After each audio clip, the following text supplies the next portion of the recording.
is what our plan is for today. So I already mentioned this to you guys, but the goal is we want to record today, which should be doable. We got a lot to do to get there, but we can definitely get there. So before we do that, I'm just going to quickly, there was one thing that we didn't quite get to last week about fake news. And mostly I just want to talk about how do you do research, because what you're going to have to do today is do a little bit of research. So we're going to talk a little bit about how do you make sure that what you're researching, that the websites are legit. And so, you know, and a little bit about media bias, going back to last week when we talked about bias and when people's opinions can influence whether they're actually talking about facts or not.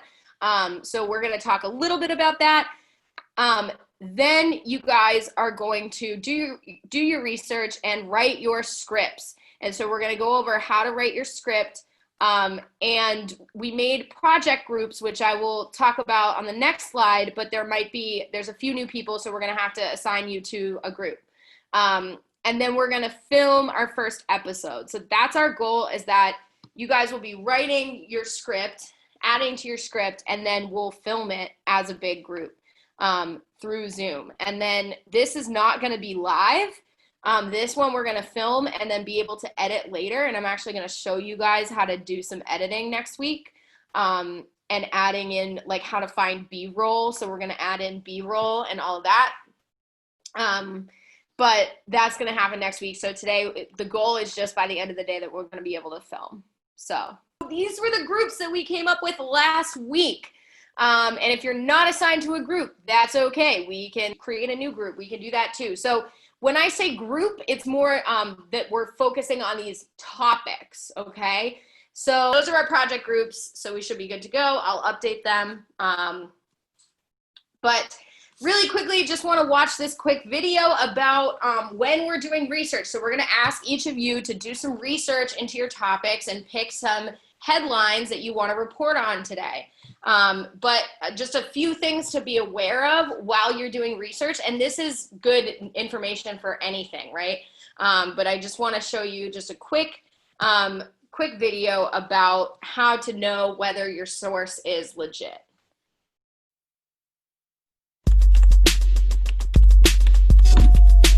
Facebook, Google, and Twitter have announced new efforts to stop the spread of fake news. Twitter has amped up its mute and report functions to slow dissemination of fake news. But you shouldn't leave it up to these big websites to perfectly curate all your news to you all the time. Here are a few easy ways to spot fake news. 1. Double check the URL. Some fake sites look like they have legit URLs, but take a closer look. This site tries to fool readers into thinking it's ABC News, but the web address is a few letters off. It was abcnews.com.co instead of abcnews.go.com, the real one. .co is the country code for Colombia. 2. Does the photo you're looking at seem photoshopped or unrealistic? It could be. Drag and drop the photo you're looking at into Google Images, and it can help you verify the original source of the image. 3. Can you identify the original source of the information in the story? Check that source against other sources. If other reputable news outlets haven't picked up the story, it's likely you're looking at fake news. Here are some sites we've seen deliver fake news. 4. Think about installing a Chrome extension to help you detect fake news. The plugin called Fib, Stop Living a Lie, was recently developed by 4 Princeton University students and can help you determine the validity of some news links. The plugin purports to verify pictures, text, tweets, and embedded links. It also checks the site for malware and dead links. Other Chrome extensions like BS Detector and Fake News Alert say they do similar things. Before you send an article to all your friends on social media, consider visiting ideas 1 through 4. You'll thank us later. What we can do with technology now is like crazy. Like, so you guys all know what Photoshop is, right? Where you can take images and you can edit them, and other image editing programs, and you can make them look really convincing and really real. Like any model you see on a billboard, they've been photoshopped, to look you know, to like never have any zits or any pores and like never have an extra pound anywhere, right? So we know that Photoshop is very powerful. It's been used for a long time to do that kind of stuff, but now it's even more powerful where people can just Photoshop entire things together. And what's really important is that, and like one thing that I really want to emphasize is that if it's something that you already believe could be possible, like it's really easy to just think that it's true and share it. And we see that a lot, especially with like stuff around Trump and stuff around, you know, politics, because people are so divided in what they think and what they believe that, you know, I see people who share really completely like untrue stuff about how masks are really not good and they're actually giving you the virus because it's recycling CO2 inside your mask. Like that is completely unscientific. It's completely untrue. But certain people, because they want to think a certain thing, they'll just share it because it reinforces their opinion and their biases. And then that person shares it, that person shares it, shares it, shares it, shares it. And that's another thing that people start to think, oh, well, if 1 million people shared this, then it must be true. And the reality is it's not. So you really want to be careful when you're doing research and trying to find out information, but also before you spread information that you're not sure about it, even if it confirms something you might already want to believe. Like I saw one recently where, you know, a friend of mine posted something about Tom Brady saying, you know, he was against like Black Lives Matter. And that's something that maybe could be true. Like you could think like, oh, well, he supported Trump, so maybe he would be against Black Lives Matter. So maybe I believe that. So she just kind of spread it. But it wasn't true. It wasn't that he didn't say that at all, right? And it was just the headline that was designed to kind of hook you and make you think that this is true. And if all you read is the headline, then you're going to miss whether it's actually true or not, right? So, and this is a much larger conversation about how like news online and news media in general, they're really focused on trying to sell advertisement. So they use strategies like clickbait and like headlines that are like, oh my gosh, that has to, you know, I have to read the article. And then the headline doesn't actually match up with what it's saying. So you always just have to be vigilant and paying attention to the news that you're consuming and the news that we're going to be making. We don't want to be giving people information that's not real. Okay. And this is just a chart that I wanted to just show to you guys about all different types of news outlets and like places where a lot of people get their news. And I think we talked about bias last week, but bias is, you know, when you already have an opinion about something, when you already feel a certain way and you use journalism to try to convince other people of your beliefs. You're not actually just reporting the facts, you're reporting and bringing in your own opinions. And that can be fine in certain cases, like in gaming and tech or film and TV. You guys can be reporting on information and also give your opinions about it. That's totally fine. But if you're saying like your opinion on school opening and closing, like you'll notice that different websites have really different headlines depending on what they think that you already believe and what they already believe.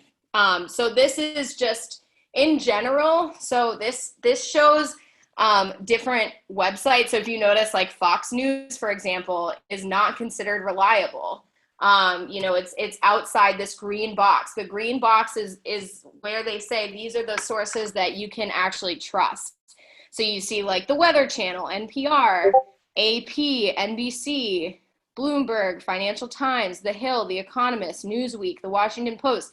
When you get outside of that, on the left-hand side, you have these websites like Crooks and Liars, right? That's the name of the website. They probably have an opinion, right?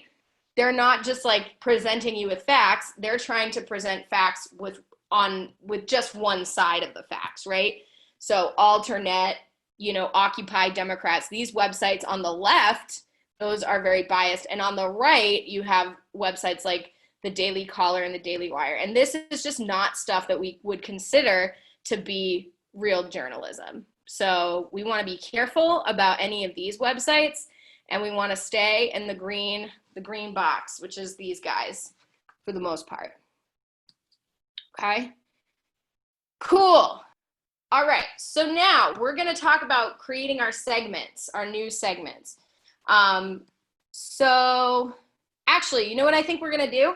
I'm going to stop my share because we just talked about research. So I'm going to give you guys a little bit of time to do some research. Okay, so what I want you to do is, depending on your topic, I want you to do some Google searches, try to find some websites that are legit, okay?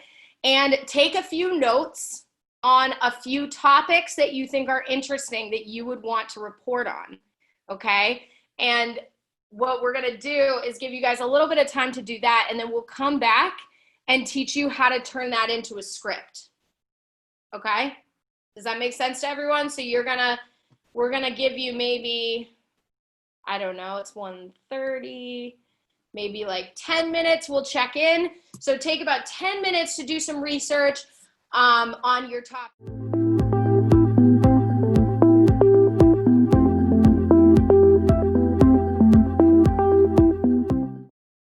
Bum, bum, bum. Okay. So, Jade, do you want to go over this slide? Yeah. Okay. So these are just a few things to keep in mind. Like we've talked about a lot before. Make sure that you end with your name when you do your newscast. You don't ever start with it. And like Heather just pointed out about reliable sources, we don't want to use stuff like Wikipedia or any sites that people edit themselves that are just can be full of like lies or opinions. And then make sure to stay on topic. Sometimes it's easy to go off and ramble about other things, but we want to make sure that with your specific topic, you stay just focusing on that with your facts, and you can add opinion if you want. And then you don't want to talk for too long either, because it's hard to stay focused with like a super long newscast. Plus, we have a lot of people, so we want to make sure that everybody gets like a fair amount of time to be able to do stuff. And then, like Heather talked about, next week we'll do B-roll, which is like adding in like pictures or video that make like your newscast more interesting. Cool. Awesome. Yeah.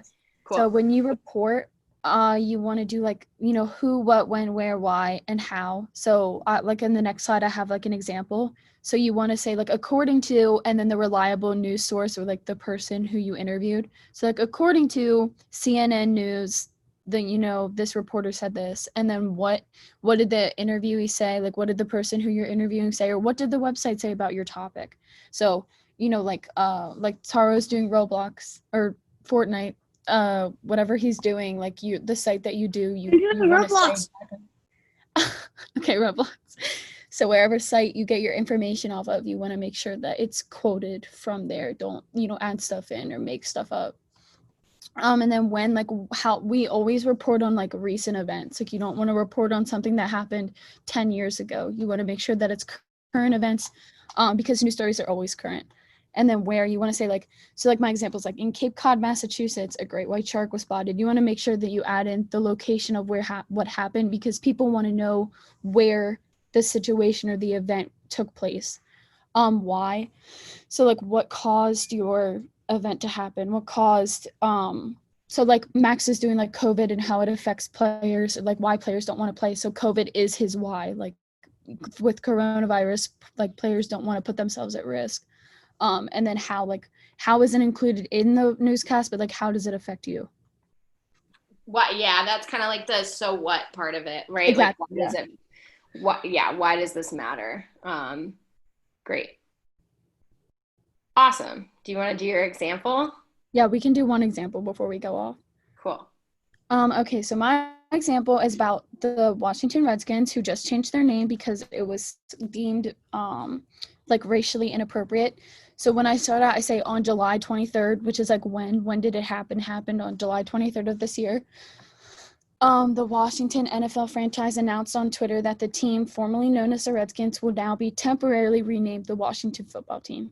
And then according to ABC, which is my reliable source, in a 2013 interview with Dan Snyder, he basically just said that I took exactly what he said from the quote, I didn't paraphrase at all. I took exactly what he said in the interview. We will never change the name of the team. As a lifelong Redskins fan, I think that Redskins fans understand the great tradition and what it's all about and what it means. So basically, he's just saying that he's never going to change the name, and that's what he said a while ago. And then a very short time ago, you know, with all the Black Lives Matter protests, he's like, and he was under a lot of fire. He wanted to change the name.